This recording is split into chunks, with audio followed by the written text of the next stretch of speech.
Oh, look. Another glorious morning. Next Mississippi. Good morning, good afternoon, good evening to anyone and everyone out there. It's spooky season. Woo! And so I thought, why not do a crossover, a kind of crossover episode, merge the streams, as it were. As the Ghostbusters told us not to, but we're not doing things. Ain't nobody telling us what to do.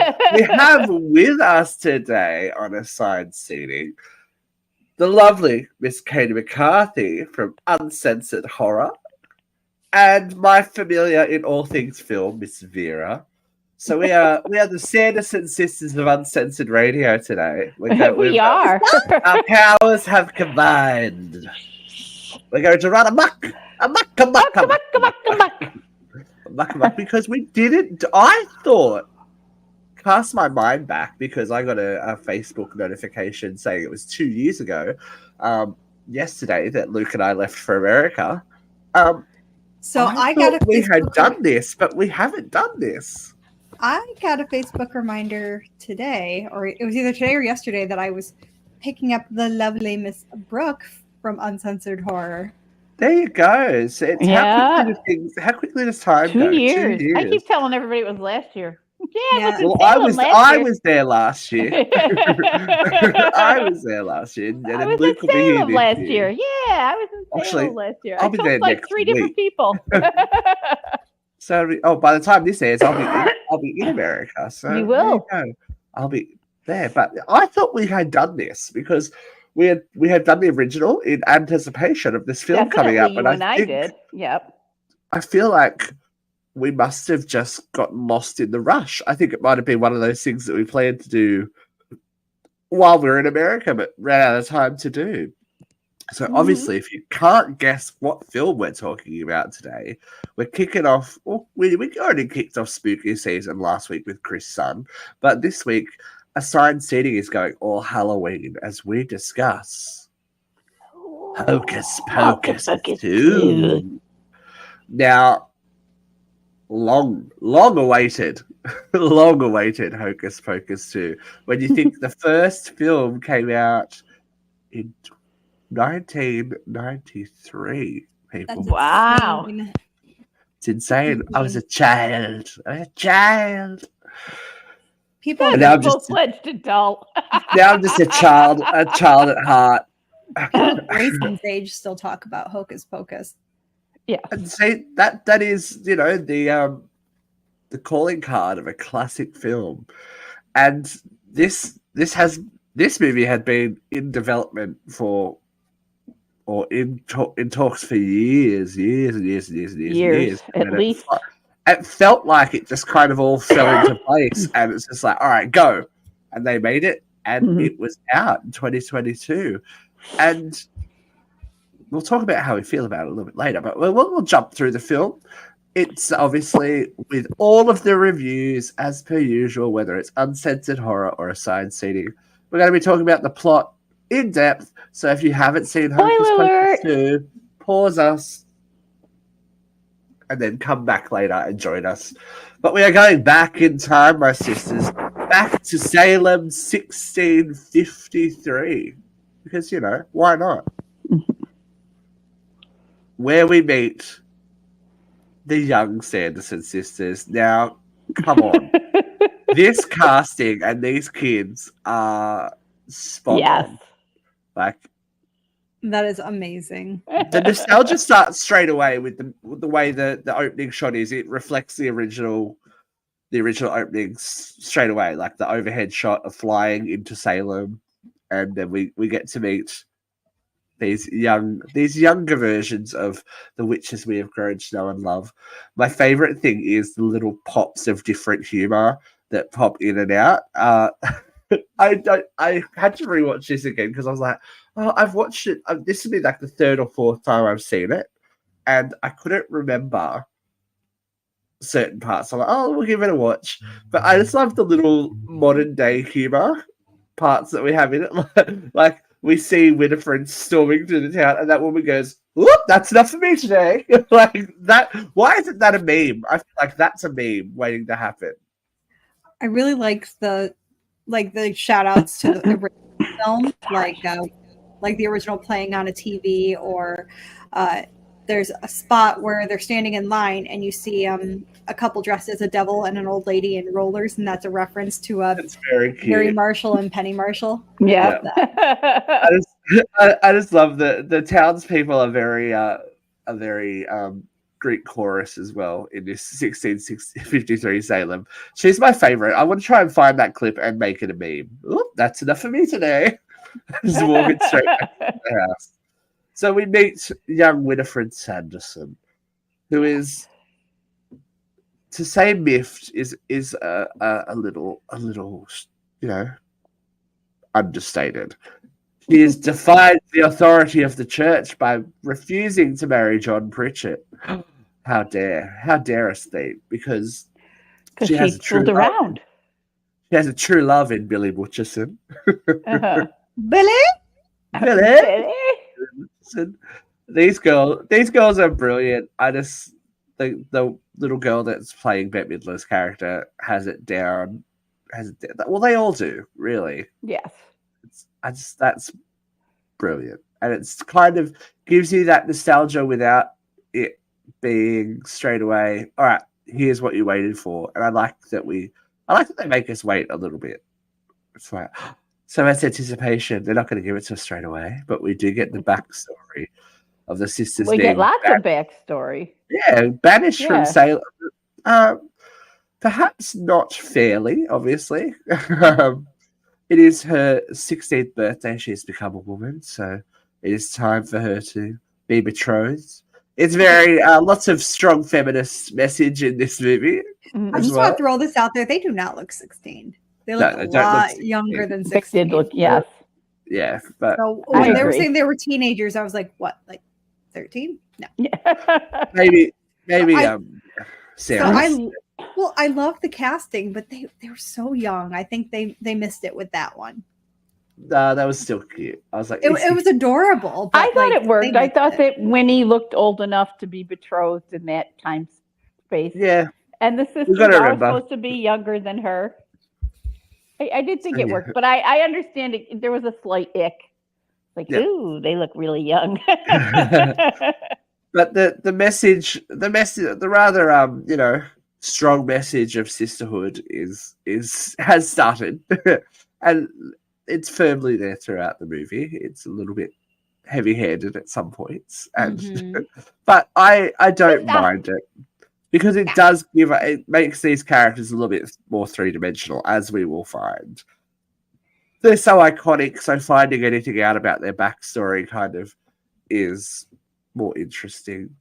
I do love the mayor, he's the preacher back in Salem. He is a very funny guy. The spider. Winnie's new familiar, the spider, basically ends up setting the whole town into hysteria so they can run off into the forbidden woods because it's forbidden. And that's another great line. Forbidden. It's forbidden. Where they come across Mother Witch. Now, Hannah Watercamp, stunning. I love that. Stunning. Hannah. She looks stunning. All right. Oh. She is amazing. Yeah. She is a covenless witch. So she's been banished to the woods, eating the souls of children, as they do to stay young and beautiful. So sometimes you got to do what you got to do. I mean, right? Funny that they are, getting souls of children to stay young, and my children are sucking the life out of me. Yeah. Look. And this also gives us. Steve and I look so young. Basically, it. I mean, my skin is nice because of my skincare regimen, but deep inside, I'm dead. So this is also where Winnie meets Winnie and her sisters meet a certain skin-covered, one-eyed book. Book's looking.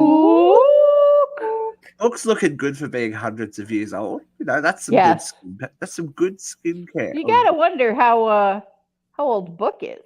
Yeah, really, right. We never get an age on book. Maybe that have children too. Maybe we don't know who or what book was. Right. But it wasn't book, you know. But recorded history doesn't go back much farther than that. You never know. Well, it's supernatural. It could be anything. It could be anything. So she is gifted book and is warned against casting a particular spell, the Magicae Maxima, which will make its user all-powerful. Huge bookmark for later. Yes, we needed to be hit with that bookmark, Steve. I know. Clonk. Let's put that massive plot point right here. I missed it. I know. Look, it's okay. We've got to remember. I think we all get a little bit confused. It's like, oh, this is meant for children. This is a Disney Plus movie. Like, yes, the millennials are like, at last. But whoa. It's what? Just whoa. Easy on the millennial. Easy on the millennial thing. Like, well, hey, I think one of the things that makes this movie great is that it appeals to children, but it appeals to adults. I mean, like the original did. I was an adult when it came out. I mean, if you ask my husband, Labyrinth counts as a child's movie. So, well, they did make him scarier back when we were younger. Yes. If it didn't traumatize you, it wasn't a proper child's film. If you've got problems, if you've got issues with horses and mud and all that kind of thing, we all know. Bambi traumatized me. Bambi, Homeward Bound, Brave Little Toaster, All Dogs Go to Heaven, The Land Before Time, all that stuff. Did I say Homeward Bound? Homeward Bound. Yeah, Homeward Bound. You said it. I'm throwing it in for one more time. Good. Okay. Because that was especially traumatizing. So the newly magicked up sisters head back into Salem to exact their revenge on the Reverend by cursing his home, which is engulfed in flames. Ooh. Magic. He's convinced it's the spider. It's the spider! I love that he just can't get over the spider. It's just one of my favorite little callbacks throughout the movie. It's like, spider? What? Okay. Fast forward, let's break that neck crack. And we are in 2022. 29 years after the sisters were resurrected by the black flame candle. Oh my God. Yeah. 29 years. And we've been there, so we know. This is what's happened to Salem in the last 29 years. Everything's a store. I did find the exposition in this point a little slow moving. You know what I'm a little disappointed about our Salem trip is that we didn't find that village. Oh yeah, because it's just outside of Salem. The village they filmed in is just outside of Salem. It's because we had to stop at every single store. Every t-shirt store. This was actually filmed in Rhode Island, though. Yes. Unlike the original, so that's probably why we don't get as many geographical callbacks, as we could. But the house is there, which is now a museum. It's like more of a store, actually. It's gone from being an abandoned museum in the first movie to being a full-on magic store, And we meet Becca. It's such a kids movie name. Becca. It is such a kids movie. Yeah. Definitely. Becca and Izzy, who are preparing to celebrate Becca's 16th birthday. And we learn about their estranged relationship with their friend Cassie Trask, who happens to be daughter of the mayor, but descendant of Reverend Trask. Because those Salemites just don't want to wander far. They don't want to wander. They don't. I want to say a cute little town with economic prosperity. Yeah. A+ casting on the mayor. Yeah. He's just great. Like, whether he is the Reverend or the mayor, he is great. He's very I like the side characters. I do like Cassie's boyfriend too. I think he hit it out of the park as a little supporting character. It's like, okay, you're funny. We like that. We like really, that. Just really enjoy Tony need Hale. those little funny characters. Because he could have been a douchebag. Like that character is written as, stereotypical jock douche, but he was very funny. He had some very funny little moments, and that's good writing and good talent on behalf of that actor. So very funny. Very, very, very funny. So the girls also meet Gilbert. How do you feel about Gilbert? Well, you don't. If there's one him. character I felt was a little bit forced in, I feel like it was. Yeah, Gilbert. but you automatically don't trust him because there is that feeling of being forced. I like him, but I don't trust him. I just felt like his point shady. of view in the I feel like his point of view in the story was just that little bit maybe too much. You know when you think of the shopkeeper that will say anything to make a sale and to dupe the kid? Yeah, hello. My name's Sardo. No mister. Accent on the dough. On the dough. Yes, you know what? Right? That's exactly what I was thinking was Sardo. Sardo. No mister. Accent on the dough. I should have got that guy. I should have brought him out of retirement if he's still alive. Oh my God, he would have been perfect. No mister. Accent on the dough. It would have been a nice little crossover. Yes, and if he use that line and yeah, it would have. Listen, they just announced Hocus Pocus 3. They still can do it. Yeah, look, we'll see. We'll see. Fingers crossed. So we are now. It is now quite evident that all things Sanderson Sisters, like in the real life, have become commercialized. There are books, there are costumes, there are brooms, there are black flame candles out the wazoo. Yep. But it just so happens to be a full moon on Becca's 16th birthday. And 2 virgins. That's never going to end well, really, is it? 2 virgins and a black flame candle in Salem. It's never going to end well. Throwing this out there again, this was supposed to be a kid's film, and we're talking about virgins. Well, that's a very integral part of the plot. I get it, but who wants to have that conversation with their kid? What's a virgin? Go back and watch the first one. They make out a lot about Max being a virgin as well. And they also make a big deal out of he's the only one left. They don't make that same everybody's given up the ghost innuendo in the second film. Yeah, they're a little bit more pro-choice of whatever. So, but it is. It's a different time, It is, and they are trying to mix a lot of different story arcs in this one movie. Cassie, Becca, and Izzy obviously used to be very close friends and have become estranged since Cassie found a boyfriend. Don't you hate that? That's a classic high school trope, right? Oh, not even high school, really. Yeah, just life trope. Life trope. And then the girls are forced to go into the forbidden forest because it is forbidden and do the birthday ritual. What's cute? Come on. By themselves. They use the black flame candle though. Yeah, light that sucker. That seems to be a smidge of poor judgment. I do. But I do think it is. But obviously it gets us a resurrection and a performance. Why are they singing? Who are they singing to? You. Cheap little fright there. I liked it.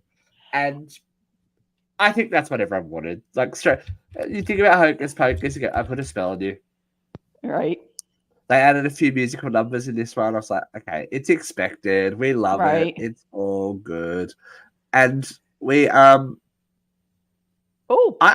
surprised that they look as good as they do. I think that they look pretty similar. good. Yeah. Yep.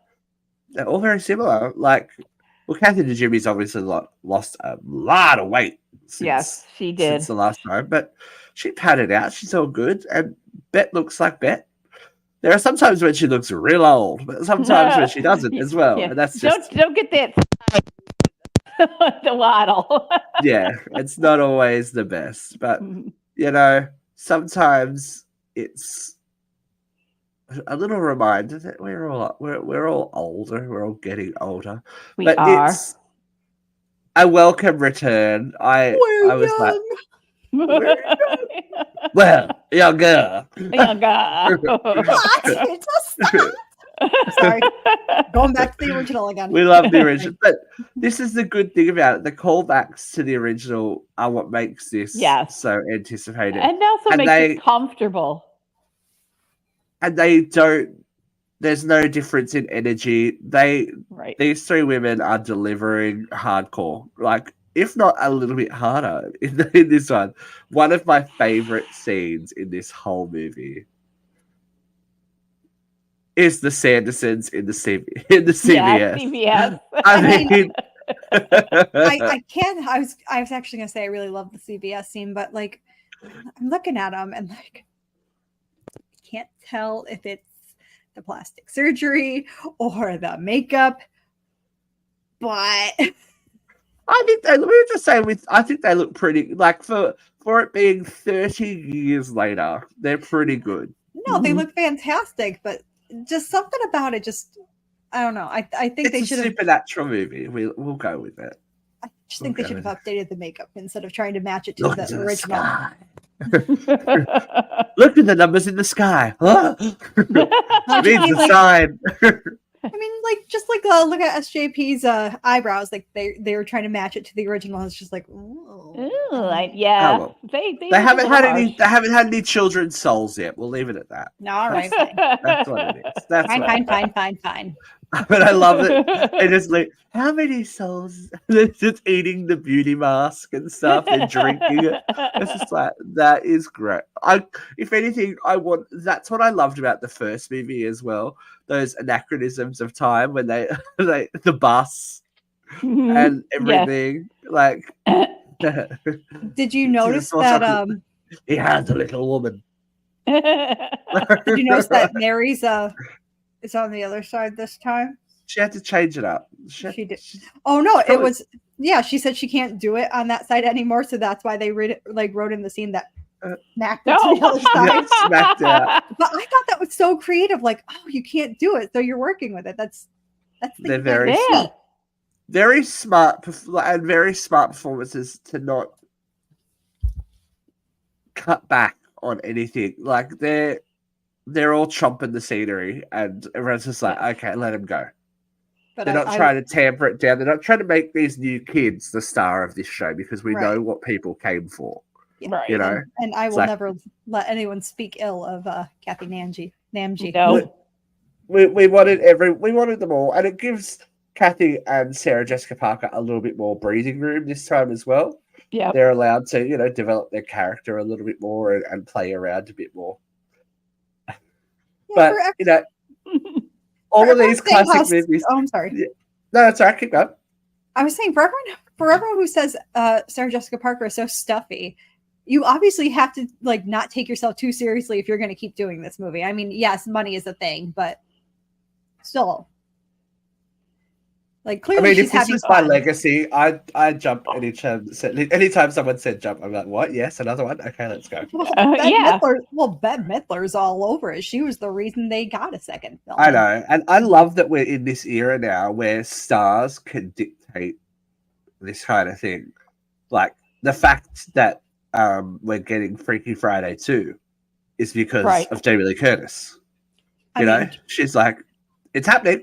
I mean, would you say no to Jamie Lee Curtis or Bette Midler? No, never. Sorry, that's not big in the background. 30 years ago, there was a little stigma about sequels. Yeah, the sequels never as good. The sequels a sellout. The sequels this one take the money and run. Wasn't a hit. We always forget that it's become a cult classic. It's become integral to Halloween. But when the original movie was first released, it was a bit of a dud at the box office, and I think Disney Plus has given a home to these projects that, that may not be. I think, don't get me wrong, I think if they did put Hocus Pocus 2 or Hocus Pocus 3 into cinemas, it'd get eaten. People would love it.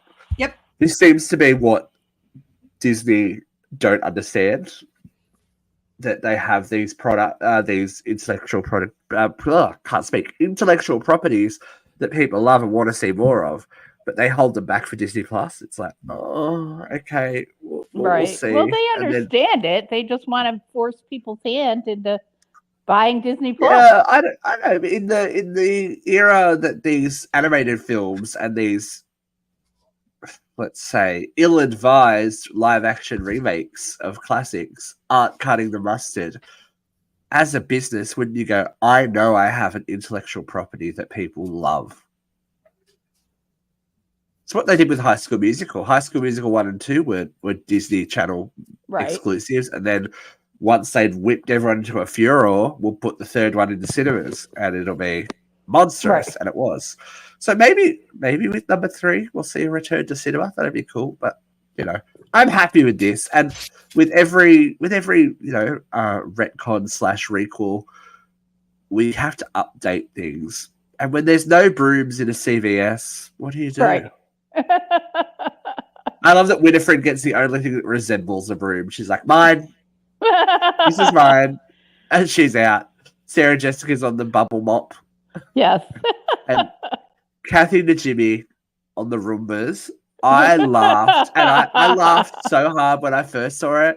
And when I rewatched it the other day, I'm like, yeah, this is still quality. A Roomba? That's amazing. Who thought of that? I just marvel at the fact that CVS was selling Roombas. Who knows? They sell everything. I do love a CVS. It's the way it is. It is. So Gilbert has obviously done a sneaky. Yes. Gilbert. Yep. There we go. Gilbert's done a sneaky because he was always saying that, somebody saw them in 1993. And that somebody was he. Young Gilbert was witness to all the weirdness and wonderfulness that was, 1993. And he was ready for them to have a return. Stop. Sorry, Ripley. Stop it. You're getting attacked by Ripley. I know. Hello, Lieutenant Ellen Ripley. We're not talking Disney about Plus. I want my own film. Right? We're not talking about. She's a Disney princess now. She is a Disney princess. We're not talking about your movie. Maybe another time. The sisters are now on girl hunt, as they are, because they've been abandoned in the CVS. And they're flying around Salem, and we get these cute little moments of, popping through the window and seeing the original film. Mm-hmm. And it's nice little for the cast members that aren't here anymore. It's nice little, nod of the head to go, yeah, we remember, we love you. This is what people loved about it. And again, this is something that is cute about the movie. And this is where the sisters come across Mayor Jeffrey Trask, who was Reverend Trask. Mm-hmm. And I just love how clueless he is about everything. And just so amped about Halloween. Like, just so amped. If the candy apple thing could have been its own movie, I think. He just wanted that caramel apple so bad. I feel bad for him. Same. Same. Winifred decides, time does not heal all wounds. Obviously. No, nothing heals Winifred. She holds nothing heals forward. Yeah, grudge keeping 101. Winifred can hold the grudge. She can. The sisters trap Izzy and Becca in the basement and need to hunt down the mayor because his blood is needed. For the spell. And they also, deputize Gilbert to get him ready. And, make him part of the thing that he wanted to be so badly a part of.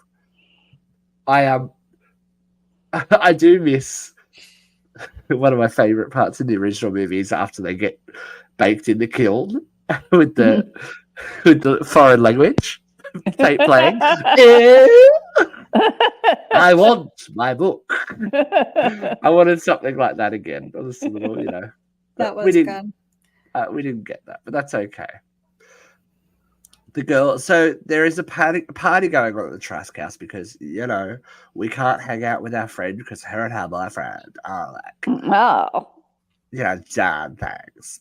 So this is the questionable. They steal the trolley that we've been on. I've been on that trolley. We've been on that trolley. I've been on that trolley.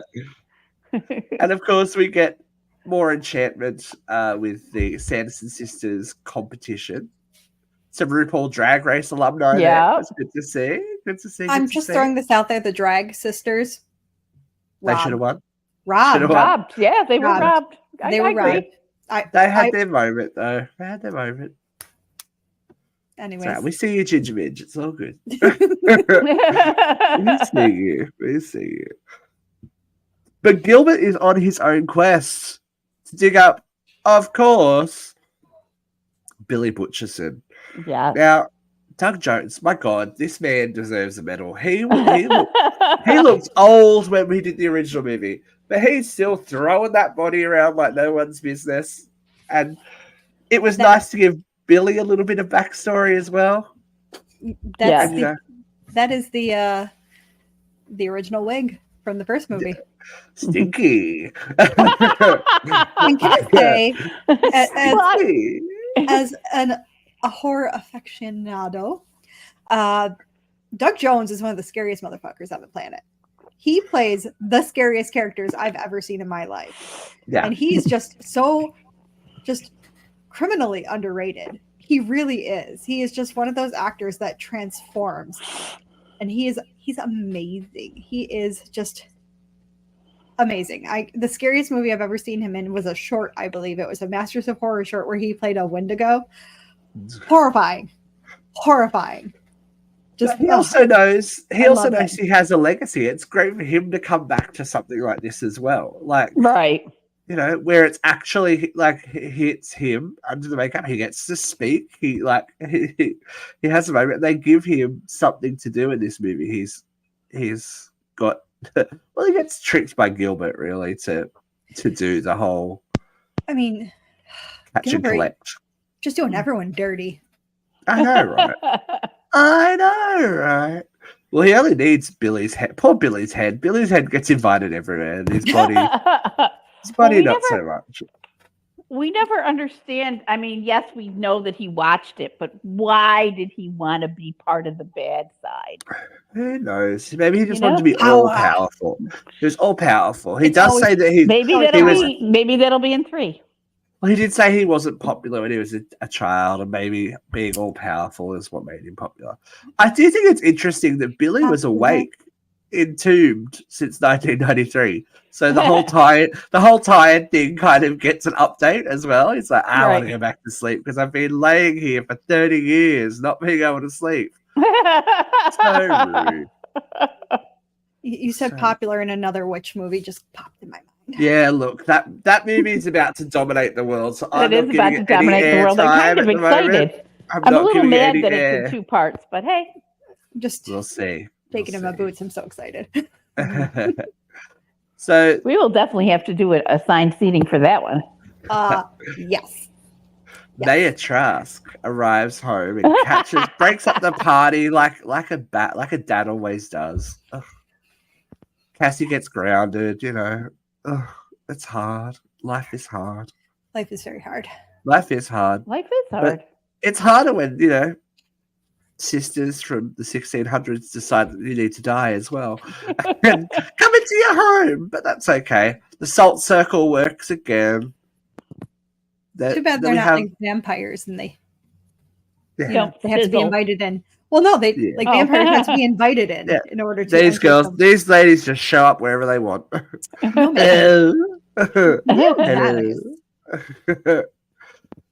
So we are getting hints now. This is where we start to get hints that something might be a little bit magical with Becca.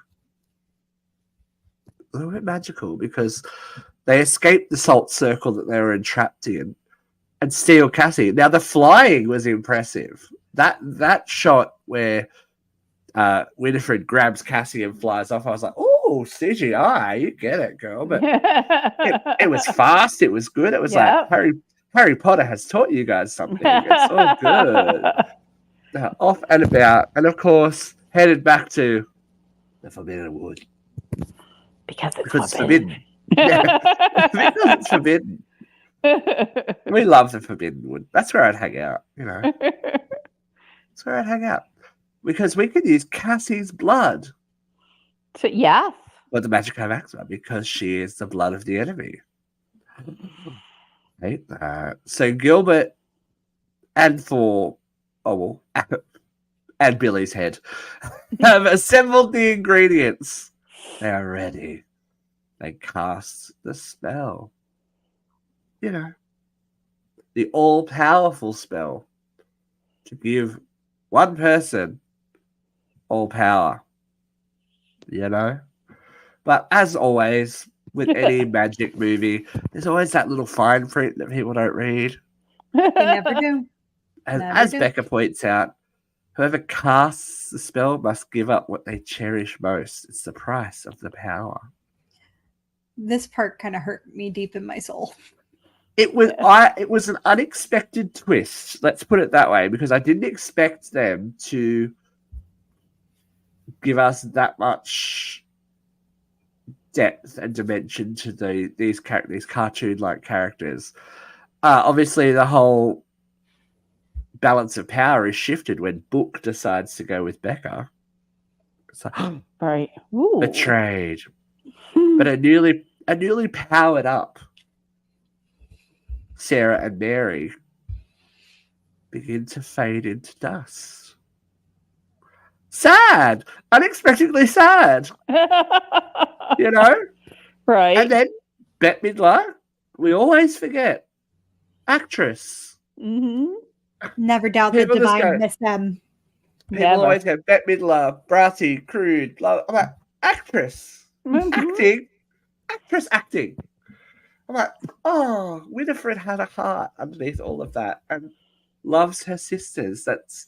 I think that's the most important thing that this movie has done and will do, is that, you know, it's always hard to go backwards and find a reason for a sequel. Mm-hmm. But, you know, with magic, it's always able to happen. But to then learn something that makes everything make a bit more sense is cool. And I like it when that happens in any franchise, that, you know, it rounds things out a bit more and makes these supernatural comic book characters a little bit more relatable. Well, dimensional. Yeah, three-dimensional. And yeah, it's dimensional. Cute. It's cute. It's cute. It's very cute. So they can't save the other witches, but they can help Winifred join them, which her choosing to do that is proof that, you know, not only evil dwells in the heart of the Sanderson sisters. So they are reunited, which is cute. You know, it is. Sisters. Yeah. I have a particular big investment in sisters. Yeah, sisters. What, Vera's sisters? No, not Vera. So the thread of the Sanderson sisters is gone. Yeah. Billy and Billy's body are reunited, and he finally gets to fade to dust as well. He doesn't just slump. Billy gets his happy ending. He can sleep now. Thank you, Billy. We appreciate it. And their magic is all undone, but the Sanderson sisters have no hold over Salem. Nope. No, Becca and the girls decide that Book has a new home with them. But I did love everything started out normal, and they start to do the Sanderson sisters. Why are we doing this? I don't know. So it's a nice little foreshadowing as is the crow that flies over them, Mm-hmm. which is the familiar shape of Mother Witch. End credits. But who watched? So does that mean we're going to see Hannah? Who watched till after the end credits? I probably did. I'm a Marvel trained woman, but where there happens to be just a few more black flame candles. Just a few. So we're leaving that door open, which is smart. I think, coming off the back of an iconic movie like this original was, is always going to be hard. But I think that the 29-year wait, the fact that we were able to get everyone back. It's like, I mean, we got very spoiled, I think. We didn't get everyone. Well, not everyone. That's a little bit. That was a bit of a tense talking point. That the original human/mortal cast wasn't brought back. But you never know what plans there are, and I feel like this one is starting to grow in its reception as well. They're saying that the 25 and older market are responsible now for driving this to become a franchise, which, hey, that's fine. We like our things. We like our things, and that's fine. It was watched I can't find the stats. I had it, and now I've lost it. It was watched a bizarre amount of times. It was like, whoa. Here we go. Hocus Pocus was the most watched straight-to-streaming title of 2022 in just its first 3 days. I did have the actual thing. I definitely watched it more than once. Yeah. I think we over 5 million viewers. Over 5 million viewers in just the US alone on its first day. I think 5. Yeah. There you go. I was going to watch it the other day, but then I started Agatha all along.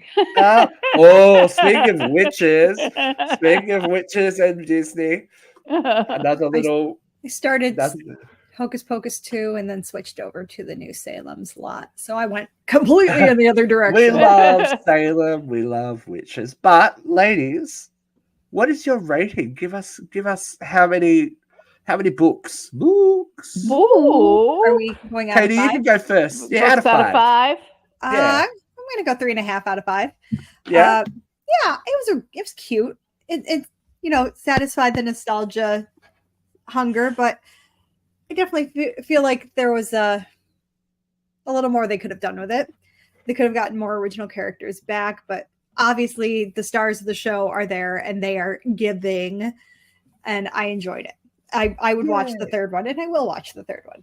Snaps. Vera, how many books? Books. I was going to go cauldrons, but whatever you need to. I'm going to go 4.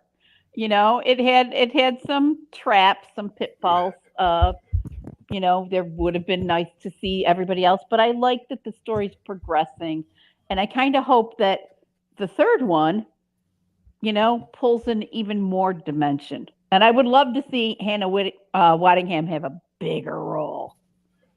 I think that is all being laid bare. Like, it's quite obvious that I think that they've had a direction since they agreed to start doing this movie. Because I remember when this was in discussion that there was talk of a spin-off TV series as well coming, but that never happened. But the way I look at it, and Katie, this will relate to our other show, Uncensored Horror.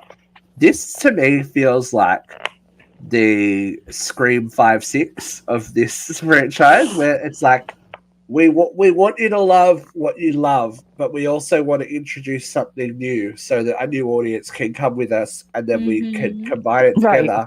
And then maybe this next time out, we will get everything that we want. I was going to say, 5 was weak, but 6 was so good. So we might get all these things that we want. Now, the talk about, spin-offs and everything has been happening since 2022. February 2023, Bette Midler was on the path, going, "Yes, we are ready." All of the film stars, Kathy Najimy, Sarah Jessica Parker, Melissa Escobar, and Lilia Buckingham were all down for starring in the new one, as well as Omri Katz and Vanessa Shaw from the original movie. June 2023, confirmed the film is in development on Disney Plus, and Anne Fletcher, who is the director, and Jen D'Angelo, who's the scriptwriter, are at it. It's been working. They've been working on the script since 2023. So I'm thinking with Whitney. My God, I got my divas wrong. With Bette now on TikTok, she's been throwing a lot of Hocus Pocus stuff on TikTok. I think they might be a little bit further along than we know, and we might get something maybe next year. Is it too much to ask to get Banks? Is it? It'd undo his happy ending. That's all. Yeah. I don't think we'll see Biggs. I don't think we'll see. Well, what about like Thackeray? a descendant of Banks or something? We might. Yeah. Look, I think if we see the original kids and they have to unite again, this is my thing. I think that the Mother Witch will be the antagonist, and that the third film will be about the Sanderson sisters having to find a coven and having to trust other people. If we want heavy-handed metaphors, so they'll work with the girls, they'll work with the original kids to overcome the Mother Witch. I feel like that's what's happening in my world. We'll see. In my worldview. So when you're right, what are you going to do? Are you going to rub it in our faces? No, I'll just be like, right again. Right again. It's so hard. It's so hard being right. It's so hard being perfect and right. I know. Practically perfect everywhere. Gorgeous. It's very hard. But I think this has definitely stamped the iconic nature of the Sandersons. I mean, anytime it gets even near Halloween, they're everywhere. They are. Especially that year at Disney, the year it came out, we were at Disney and they were everywhere. They continued to be They were the Cinderella stage show was all Hocus Pocus. So yeah, they will continue to dominate, and I think that while we have our primary cast, let's smash out a movie and give us a trilogy. Yeah. Mm-hmm. Give us that trilogy so that we have it. We can wrap it up before we start losing divas. Before we start losing witches that we can't resurrect. Right? No, take it out. You put it out in the universe. Take it back. Take it back. I don't think Bette Midler would allow that to happen. It's very possible. Something happens to Bette Midler. God. Bette is a gardener. I don't think she'd be the one to go. Just throwing it out there. But they are also. It's nice to see them fully embracing this movie as well. Like, she says that it's her favorite role she's ever played. Mm-hmm. And that's for someone that's had a career like hers. That's amazing. That is amazing. Kathy Najimmy's been at a lot of conventions and stuff, and even Sarah Jessica Parker, who was kind of like the outlier because I've got Sex in the City, seems to have done a bit of a turnabout on this one, and there's a lot of good vibes and good energy, which we hope. I'm predicting next year. Let's put it out there. 2025. 2025, Hocus Pocus 3, Omri Katz, Vanessa Shaw, everyone back, Thora Birch. Let's make it happen. I think we need Thora. Apparently she was set to go for this, and then something happened. So we'll see. We shall see. All right, we will. It's been a pleasure. I loved gathering around the cauldron, and we hope that you wish it was a little warmer. I know. Gather around your cauldrons at home, people. Tell us your favorite Halloween movie as well. It doesn't have to be a scary one. There's some essential Halloween viewing that I watch that isn't necessarily scary. Although that Garfield Halloween special, man, woo, woo, brings me undone every time. I was like, I don't think I enjoy that. I just bought a Halloween Garfield shirt. It's a bit scary. There's so much stuff I want to buy, but I don't think I've seen the Halloween Garfield. All right. Fare thee well, our friends. Bye-bye. We shall see you again soon. Thank you for joining us in Bye, Uncensored. cruel world. Uncensored Radio's Goodbye. aside seating. Goodbye, cruel world. Goodbye. Goodbye.